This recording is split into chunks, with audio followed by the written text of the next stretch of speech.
La satisfaction du devoir accompli. Victoire 4-0, les Françaises viennent de se qualifier pour les quarts de finale de la Coupe du Monde. Devant la télé, ces joueuses du Mans FC n'ont pas tremblé une seule seconde. On a réussi à ouvrir le score assez rapidement et au bout de 25 minutes, il y a déjà 3-0 et à 3-0, le match est un peu joué quand même. Des Marocaines, vite dépassées par l'enjeu, les Mancelles se sont donc régalées devant la domination française et espèrent un beau parcours des Bleus qui ne sont plus qu'à 3 matchs du titre mondial. Je trouverais ça bien que notre pays est loin dans ce mondial parce que ça nous remonterait un peu aussi, ça nous mettrait un peu en valeur. Et peut-être qu'on obtiendrait un petit peu plus de respect des garçons sur la vision du football féminin. Depuis 2 ans, les Mancelles évoluent en 2e division et font partie des 24 meilleures équipes françaises.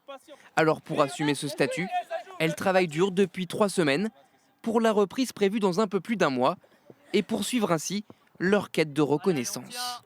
Il y a encore beaucoup de chemin si on veut que... Enfin, ça se fera pas tout de suite, ça c'est sûr. Il n'y a rien qui se fait en un claquement de doigts, mais si on veut essayer de, on va dire, recoller un peu au niveau masculin, il y a beaucoup de choses à faire. Par exemple, rien que des infrastructures ou un peu plus de moyens financiers, déjà ce serait pas mal. Épreuve de l'attractivité du foot féminin au Mans, en novembre dernier, les Mancelles ont écrit l'histoire. Record d'affluence pour un match de Division 2. 6500 spectateurs au stade Marie-Marvin assistent au succès des Sartoises face au RC Lens. Comme je l'aurais déjà dit, il y a 4-5 ans, on jouait devant 10 personnes. Maintenant, vous avez eu la chance de jouer devant 6500 spectateurs. On joue aussi pour l'adrénaline et ces types de matchs, forcément, avec l'engouement du public, fait que premièrement, ça fait avancer l'équipe et deuxièmement, ça fait aussi avancer le club parce qu'on en parle partout.